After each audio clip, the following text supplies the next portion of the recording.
Alright, so welcome back to the channel. We're going to do part 2 on this generator. Some of the things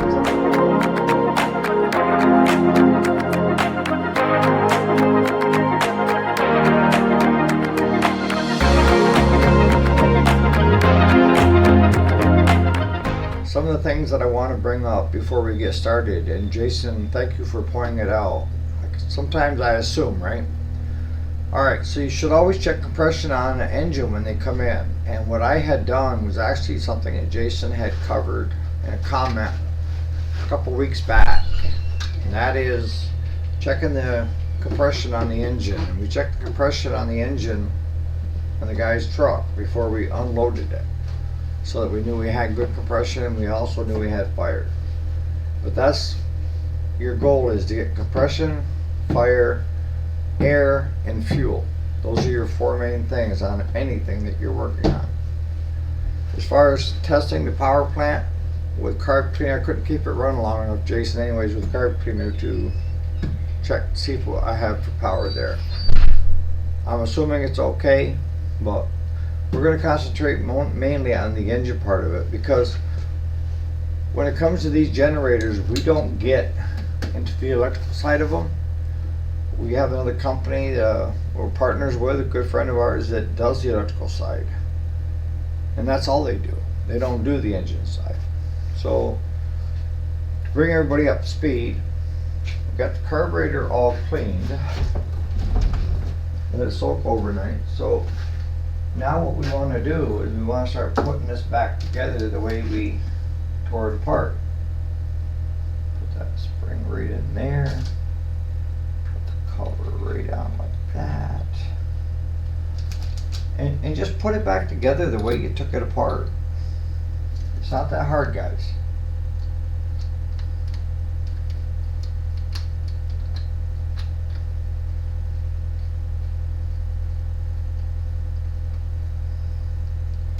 We've drained all the fuel out, so we're going to be putting fresh fuel in, so we know we got good fuel.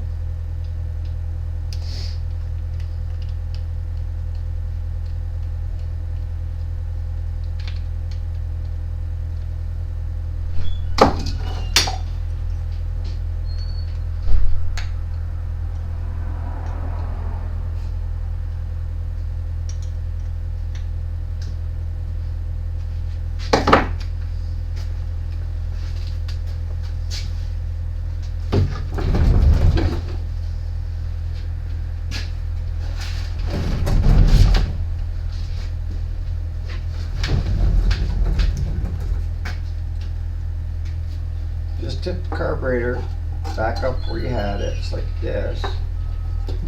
And before I put it back on, that governor should be real free flowing. It was stuck right up so you couldn't even move it. Put your little wire on first in the little hole by tipping that hole. Tip the carburetor.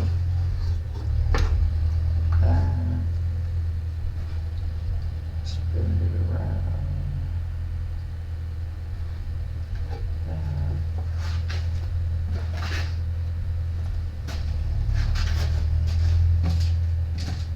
Want to grab our 2 long bolts.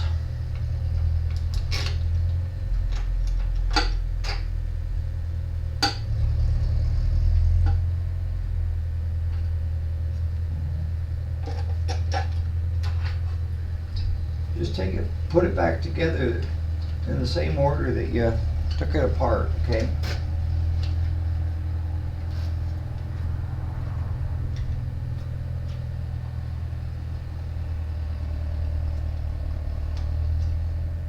And once you get these snug, finger tight, again, use your trusty vice grips and grab a hold of it and just get them good and snug.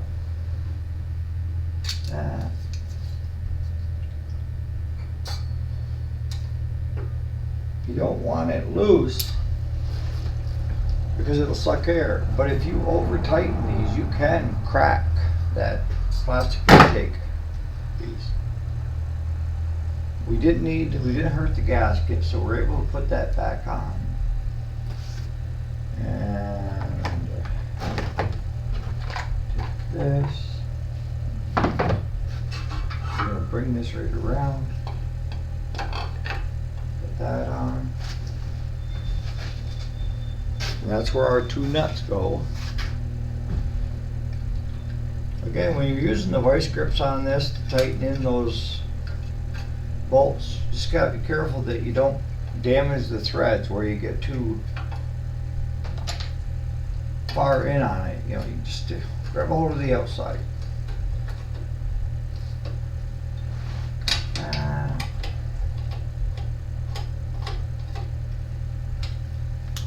And guys, when you're doing stuff like this, you got to make sure you get the right tool for it.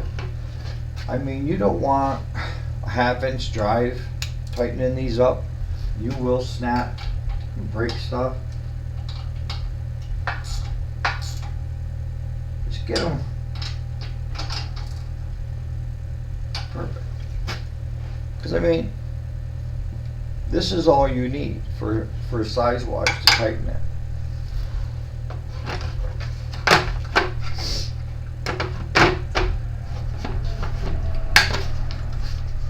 Alright, so let me spin this around. And what we're going to do here, let me shut the fuel off.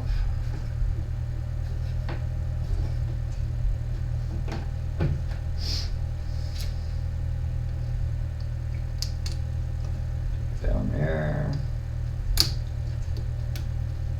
Now you have a choice at this point. You can put this dial back on it.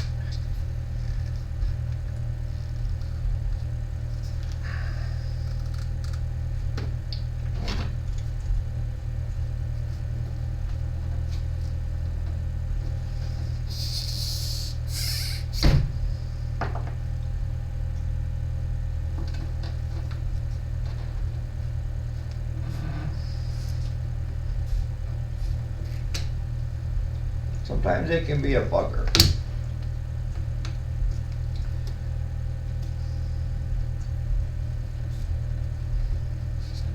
Kind of have to keep working them. All right. So on these, they're directional, and it's saying the flow has to go this way. So we're going to put this on to this end. That.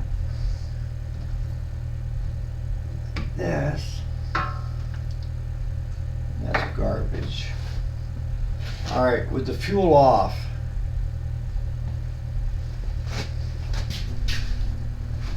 I'm going to take and add some fuel.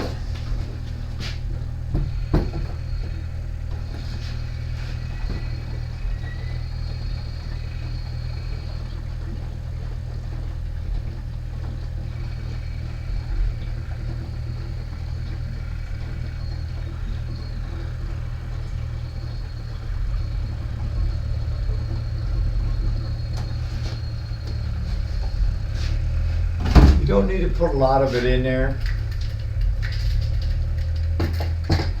Fuel cap back on.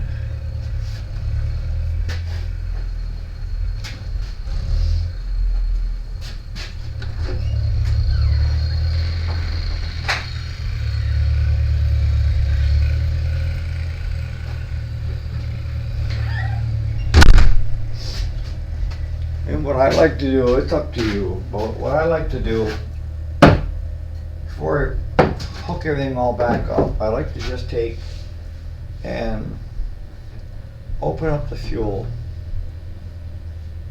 to make sure I got good fuel coming. Here we go. And it takes any of the crap that might be left over in that. That should be good.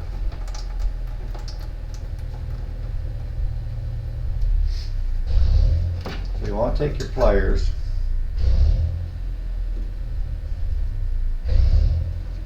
and bring them back down to where you want them to hold on to that filter.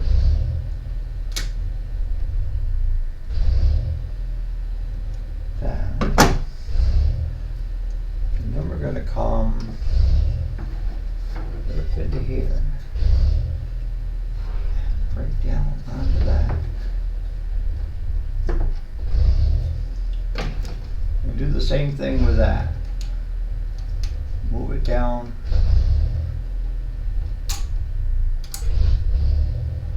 So that it's just above the bottom. You know, you don't want it too far because it's going to defeat the purpose.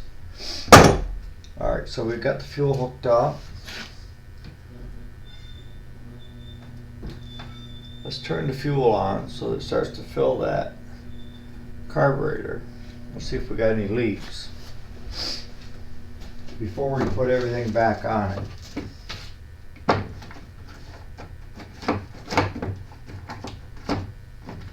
It may take a couple minutes.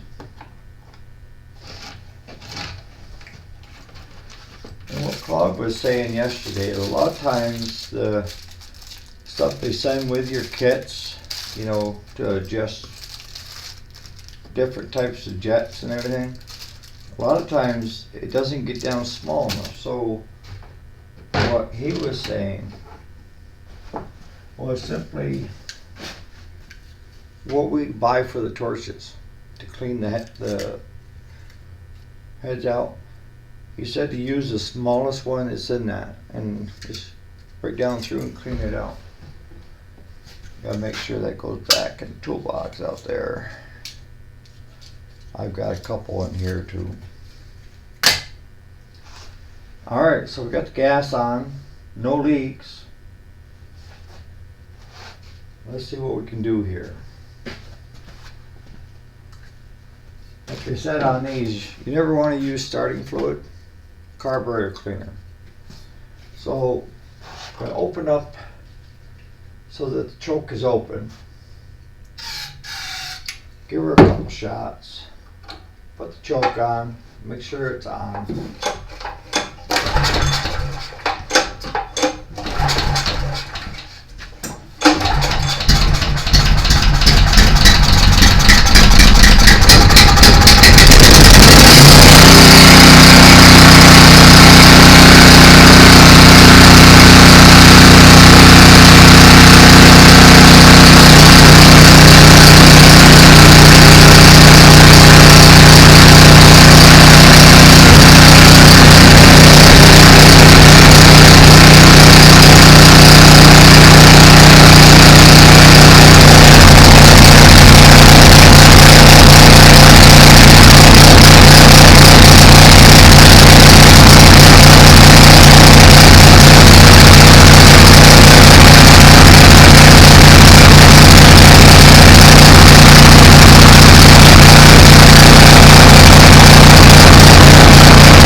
She ain't running a while, so it's going to be a little stinky. So best bet for you is to basically just stick it outside and let it run.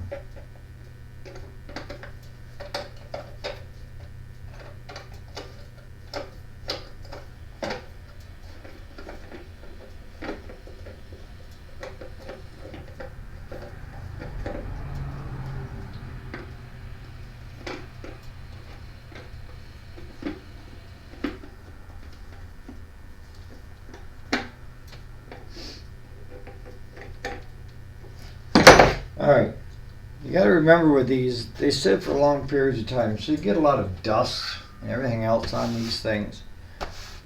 So you need a well ventilated area to run it, okay? And the next step is make sure, like Jason has said, that we have power coming out. So I'll do that quick. And while we're at it, we need to change the oil on it. So I'll show you how to do that. But as you can see, it's not that big of a deal to do it yourself. I mean, please bring it to me because it gives us extra money for the shop. But I want you guys not to be scared to just take it apart, figure it out. Watch this video a couple times.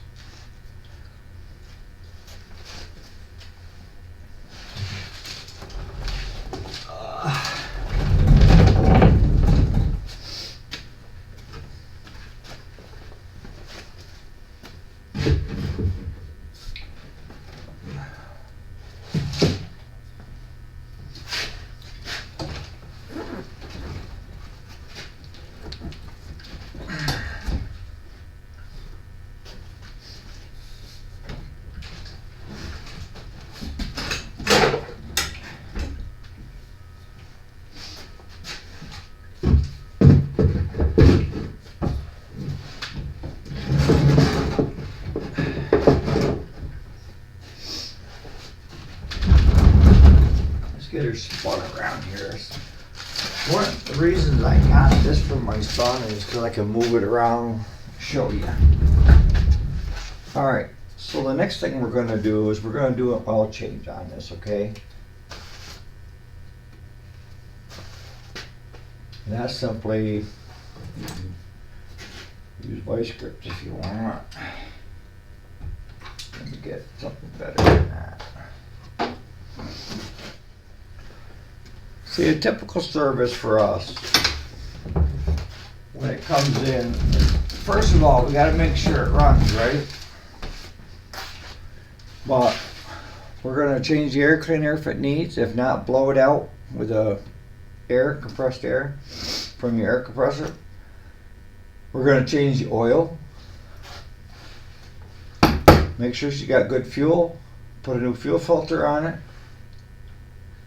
And like I say, we got to make sure that it runs. But now that we know that it runs, I let it warm up in just a minute because I don't want it smogging it too bad in here. You have this plug. I don't know if you can see it with it being tucked in behind the tire. But it's right here. And just simply take a crescent wrench. Go ahead and open that up. And you want to take, where you check the oil, take that right out so that it can run out. It's going to take a while. So just let her do her thing. Go find something else to do while you're doing that. We need to put some air in these buggers. Are they got tubes?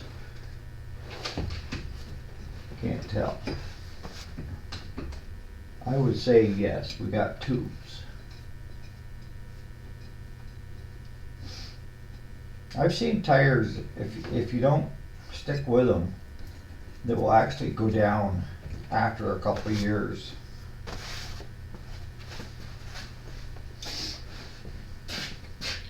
Yeah, and that's got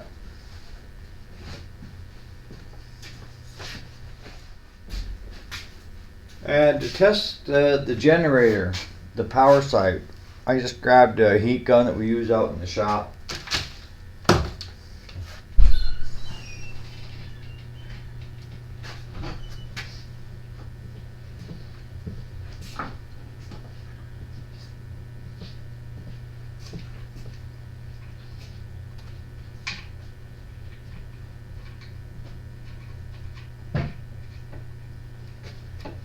So once it's drained, go ahead and put the plug back in.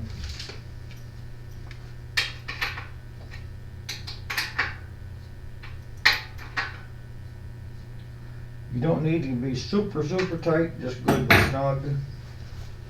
Just got dipstick in the top. No, this one here You got dipstick. might only take like 3/4 of a quart. Look at that. Wow, you nasty. Put some water on, didn't it? Yeah, I just did a funnel and used this little thing here. Okay, so when you're, what I recommend, you can run just regular 10W 30 weight. You can get it at Walmart. But I like to have things, better, right? And I use 5W 20, and this is full synthetic. And I've got this container. It looks shitty on the outside, but that's because it's the outside. But I know that a half quart is right there. So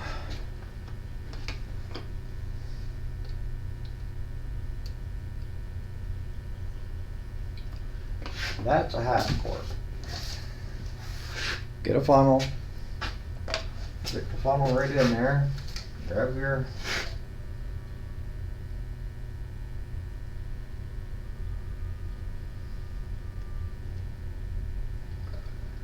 let it set for a minute so it can get all the way down that funnel where you pull it out so that it's not getting all over the place.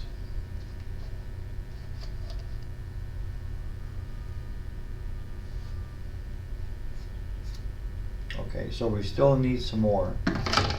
But here's where you gotta be careful. You don't wanna add too much more. Let's go with a half a quart.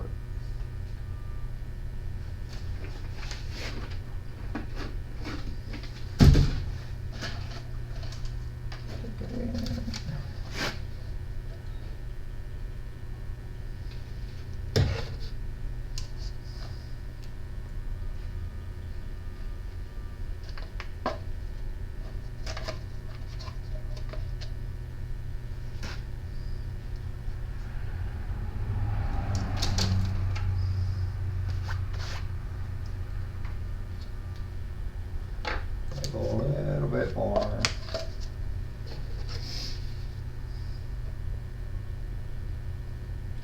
You want to be careful you don't overfill it, because if you overfill it, then you're going to have to take that plug out.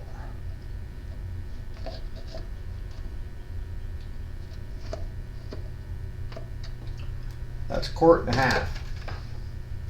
And I can see it right there.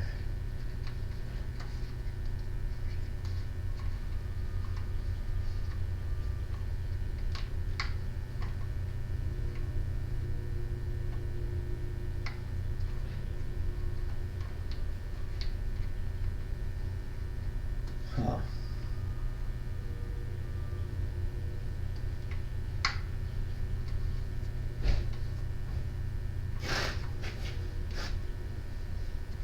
There we go.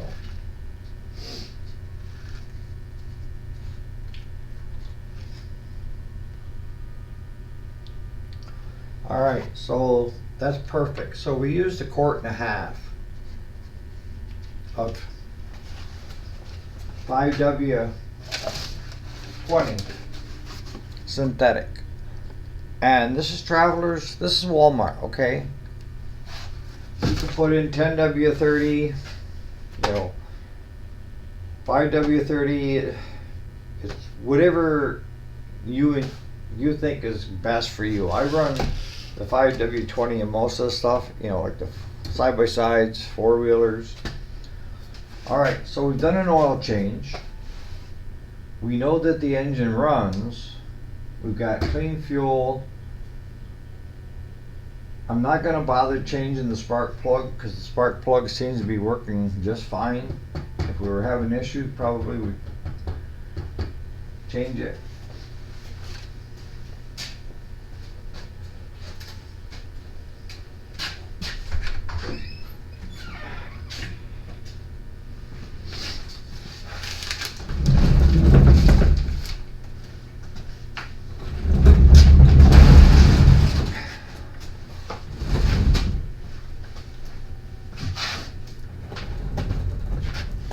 Okay, so I got the door open to get rid of the fumes. You don't want to do this really inside the shop. You know, once you get it so that everything is running, take it outside and let it run. But I just want to show what Jason was talking about. So I turn it back on. I'm going to try starting it in the run because it was just running.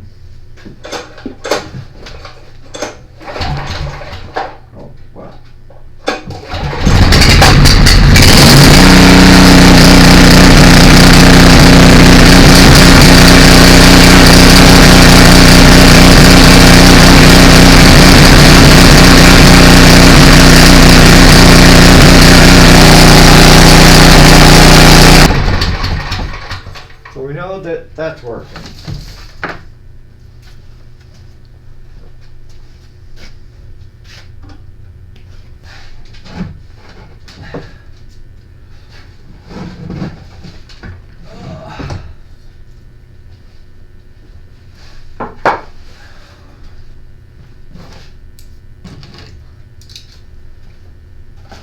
Take care of our tools. Put away.